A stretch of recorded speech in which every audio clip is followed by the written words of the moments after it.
Please put your hands together for the one, the only William Shakespeare! Thank you! Is it good to see me or what? You kicked him for a horse! Okay. Here's one for all you beautiful tutors out there. A little sonnet that's been very good to me. Let's see if you know it. Shall I compare thee to a summer's day? Yeah, thou art more lovely and more temperate, and the rough winds shake the darling buds of May. Hello, everybody. Welcome back. If you've been watching live to Hooray Improv Tuesday night, if you're tuning in on demand or just now, welcome. We have online shows here 3 days a week. We're in our 15th season. We're getting close to wrapping that up, and we'll start season 16 in July. Very excited. Lots of great things happening here at Highwire. Check everything out at highwireimprov.com. So we have one show for you in this block, and I am very excited to have this duo here. Is our second duo tonight. Excuse me. It's hot. I just had a nice big drink. Our first duo finished a little while ago. We're going to see something different, something very fun here, something I always enjoy. So please welcome to the stage, Hooray for Yorick.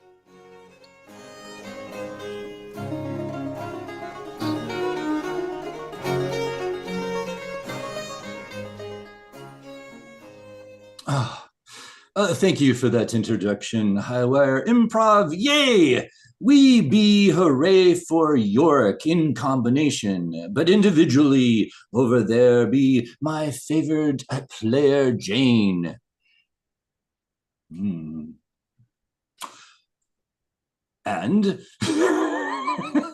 I be Bela.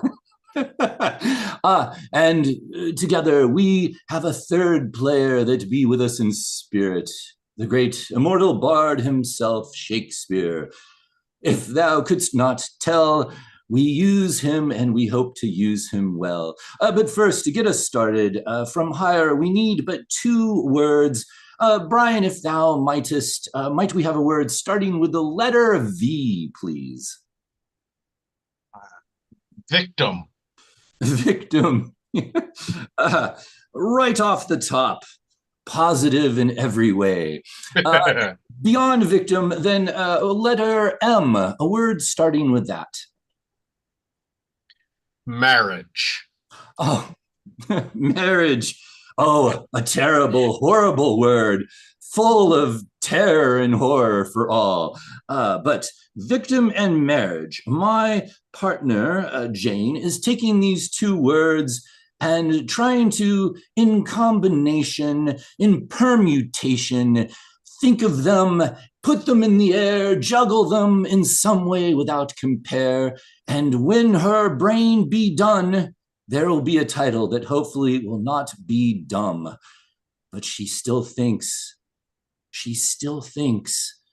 Has she perhaps had too much to drink, or is she done? Jane, hast thou with thumbs up? Yay! We have a title that will happen today.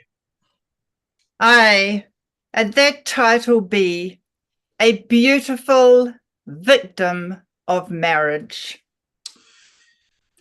A beautiful victim of marriage. A great title indeed. And with that title, we may start. And so let us our Zoom cameras depart.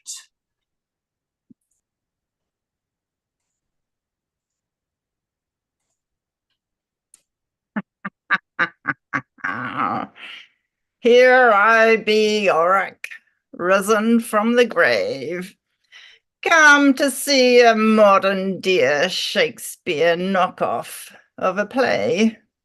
I do hear there are 2 hapless fools that will be playing upon the stage a play with the title, A Beautiful Victim of Marriage. And as I do focus my focuser's eyes, I see upon the stage a woman, beautiful woman, most beautiful woman, it doth hurt mine eyes. I see also she is sitting upon a chair, in a room, an empty, poor person's room. Nothing except a dog and one log on the fire. And she does cry. She weeps into her beautiful long hair. Then there it is, the beginning of this play, a beautiful victim of marriage. Oh.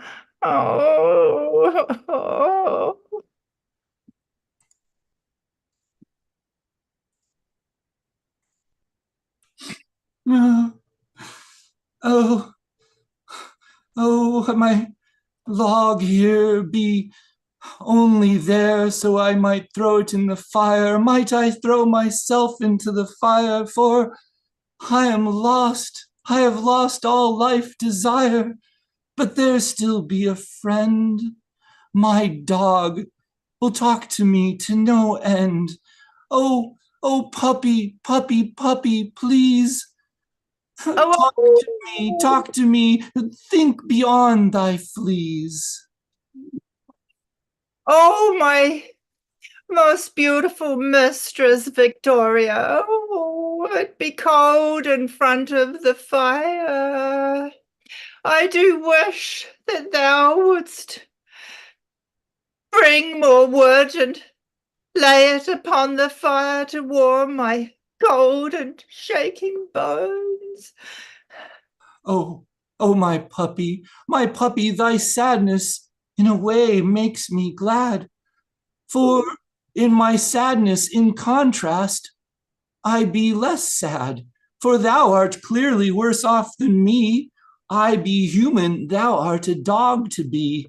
And if thou dost itch and are cold, and must simply smell all of this room's mold, then what right do I have to complain? I need not my worries to thee explain. Oh. Mistress, thou hast this beauty that doth light up the room, and yet thou dost stay closeted home when there would be many a man around the kingdom that would wish thee for their own. Mistress, why must we suffer in this chilling barn of a house when thou couldst have any man in the countryside? Thou dost speak of such things that a dog cannot understand, but I will explain it to thee without a slap from my hand. For thou art kind and a friend, and I should give to thee my greatest set of mind. I cannot let any man come to me, for I wish to revenge myself on my former husband to be. I will be a widow, I will be bitter still. I will make that man who did marry me and leave me regret it forever still. Understand now my motivation in kind, without allowing man to come to me with any mind? No. Mistress Victoria, thou didst talk of a former husband to be. I be a dog with not much of a brain, I know, and compared to thee, but I knowest not how a former husband to be. That makes no sense to my dog brain, not to me. My puppy, thou art dog-brained. Thinking be not thy game. Thou must only appreciate me and look at me with puppy eyes. Think that thy job be to make winkies and sighs. Enough of this. I do see thy fleas approaching, and I do wish to move further away from the room. Thou dost stay there, and I will go further into my unmatrimonially gloom. Nay, I'm a dog. Thou must not leave me. Come close. I wish to be close to thee.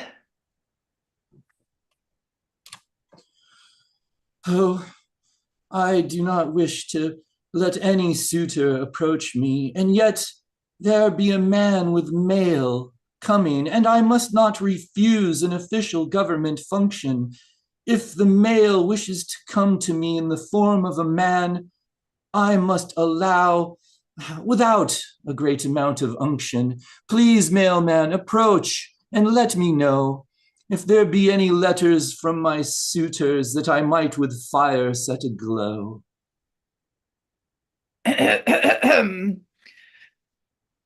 I be here upon His Majesty's request, broadly invite thee to the winter ball. All single women in this countryside under the age of 18 are invited to the King's winter ball. I hereby decree, upon pain of death for non-attendance, that thou dost attend. In fact, thou must accompany me hitherto, wherefore, unto so which whatever, right now, to the palace. Oh, mailman, by decree of death thou dost command me. I must not refuse a government functionality such as thyself. I must allow myself to go, and I will leave my puppy behind, even though other suitors' suits it did grind at my behest and my command. I will make sure that thou art safe, unless, of course, the puppy comes behind with great haste. Thou art a man strong and will protect me well on this trip to the King's ball. You promise it will be heaven and not hell? It be heaven for the king, and let's not for the victims of his ball. Let's not describe that as hell, for I enjoy my head resting upon my shoulders, and I be a loyal messenger, man, that is true. Already a victim of one marriage, if the king doth somehow prefer me, might I be victim of another, or even thine own strange whims and desires? I seem as a woman to be going into a hierarchy that I wish not. But enough of that. I am a woman and I will survive. I will all men throw aside. Off we go. I join thee. Thy carriage I will attain. A male carriage seems small, somewhat obscene. But let's go.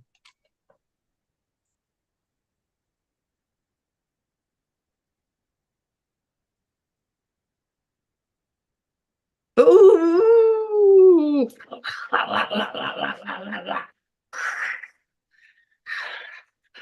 Oh. As I do pace as fast as I can across behind that carriage. How darest they take away my mistress, the one that doth hold my heart within her bosom. Oh, and as I do chase in the darkness and see the carriage pass by, I do see a passing village boy. Oh, good sir, my mistress, she be hijacked by the king's messenger. Oh, I need thy help.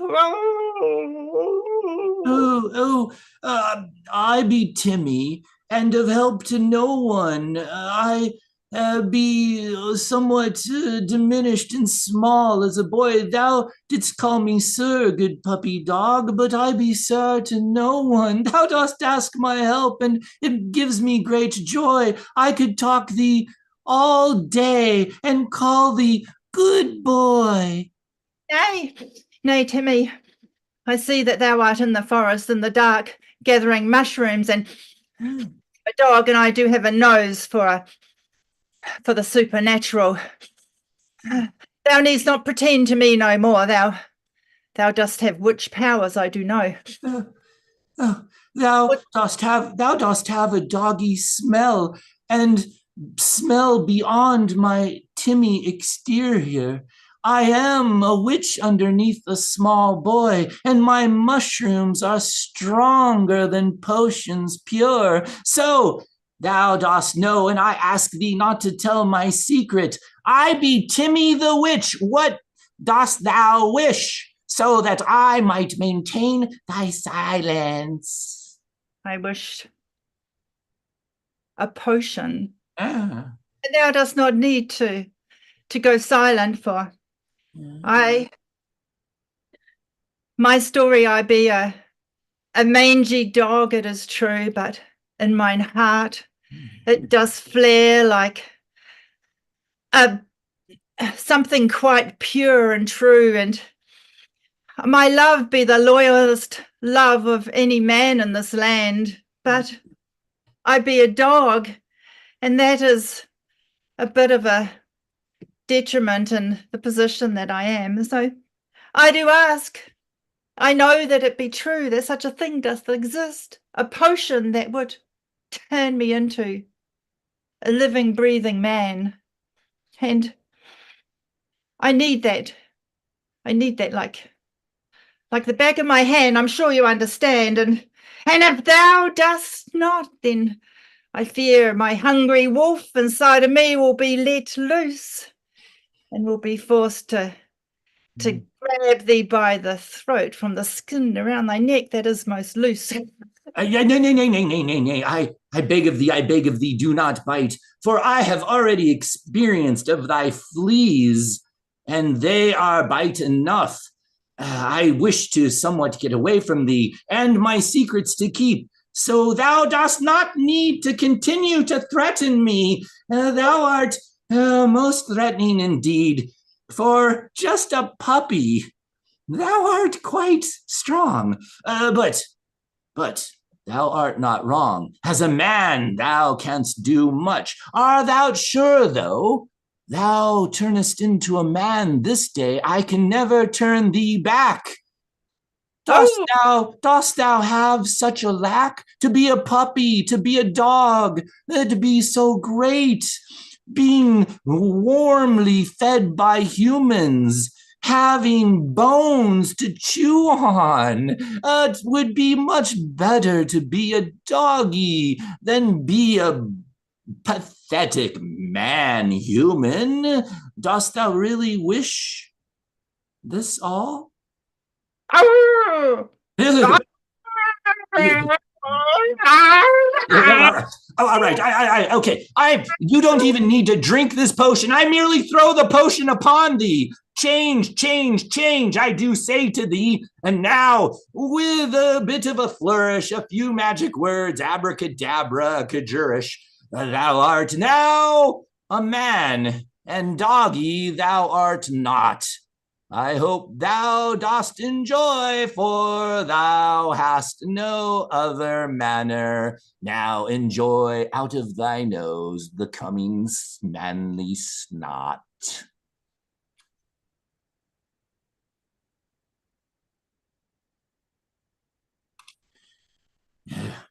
So exhausting, looking for mushrooms, and my cover blown, but I must within again become Timmy,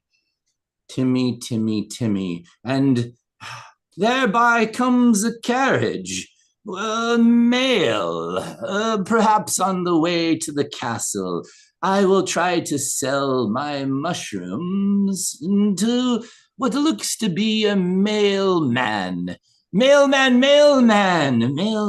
listen to me. I be a small boy, barely able to move. Take pity on me and eat a mushroom or two for just a certain little fee. It almost be free.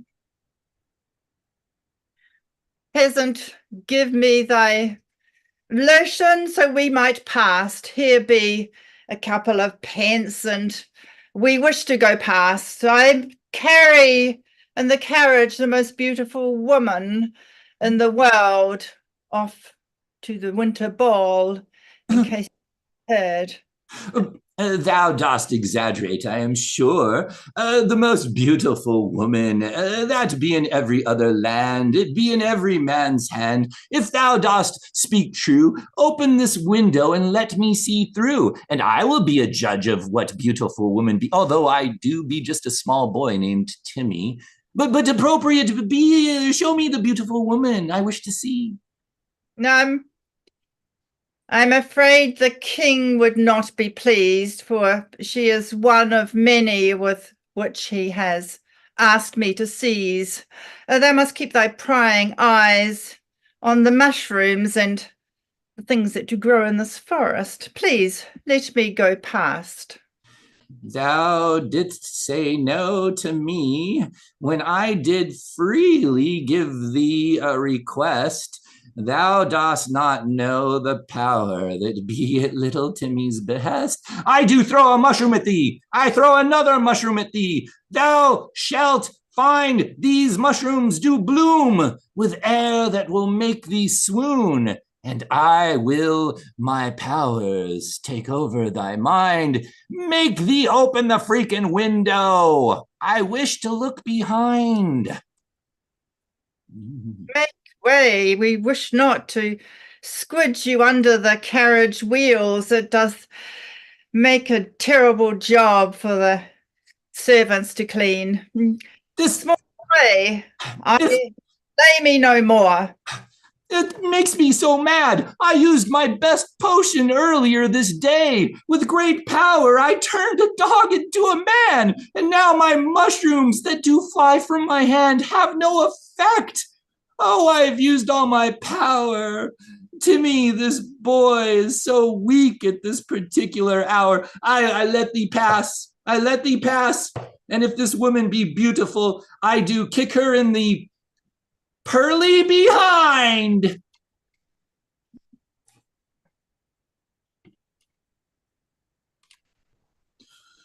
Oh, I've been at this ball now for many an hour. A king has talked to me. A mailman did bring me suitors left and right, servants that did not treat me right, and yet there be a man over there, most handsome indeed. I can't imagine that he would have interest in me, but for some reason he continues to eye me, Victoria. It makes sense. I be the most beautiful woman in the land. I have all of those men eating out of the palm of my hand, and yet there be one attractive to me. Look at his eyes, how beautiful they be. Good madame, it be a treat to meet thee. Might I kiss thy hand?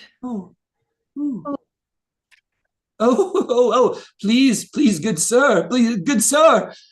Tongue, nay, tongue be at least a date on third. Thou hast gone around third and hit home. Please, let us first base roam. Please put the tongue back therein and tell me how beautiful I be with metaphor great. Tell me how I look in relation to a lake. Madame, thou dost look as calm and tranquil as a lake, like a lake that be full of fishes and life, from which a whole city would feed and would feel satisfied and joyous and pleasure indeed. But thou dost evoke in me images of a love of animals and other such things, such as me. I mean, such as a man that does have a powerful love for a dog. Wait. Thou didst almost ruin a phrase and a paragraph that be great. Thou didst have me at fishes. Thou didst lose me with dog. But I do take thy wishes, and I do say, let us this day get married now, right now, in a rush. For the king seems to be circling about, and if I not be married, then that lout will come at me, and he'll with rings throw them at me, like mushrooms that were thrown at a mailman earlier this day. But I know not if I have power to say nay to a king, and so I say yea to thee. What be thy name that looks at me with such puppy-like eyes, as if familiar, and I feel as if I've heard thy sighs? Mistress, mistress, dost look into mine eyes? Dost thou not see what in thy heart thou must realize? I have loved thee with loyalty most strong. I have seen the poverty from which you have come from.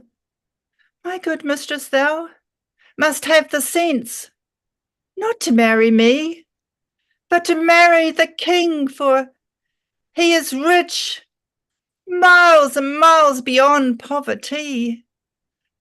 Foolish woman that thou art, even though it will break my heart, thou must marry for power and status, not cut off the riches that are coming to you as such. Thou art not a victim, unless thou dost choose it.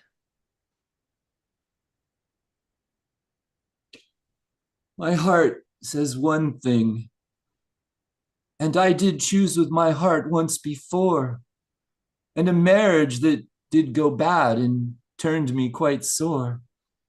And here I have a choice between the king and a man who be a dog, or a dog who be a man. I do think of thee, and my heart doth expand. And yet then I think that thou mightest just hump my leg like a very strange man. Nay, nay, nay, a victim to marriage I shall ever be. I say farewell. Good king, wait for me. Oh, I mean, yes, thou hast chosen wisely.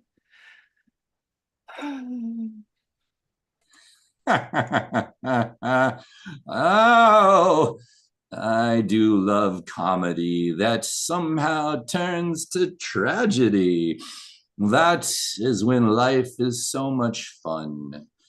When the good love is refused, and into a marriage with a king there will be abused a lovely woman more beautiful than all.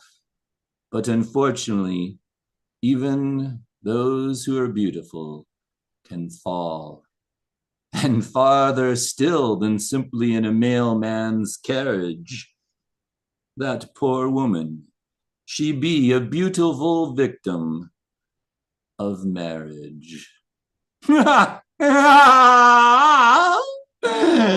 that be our show.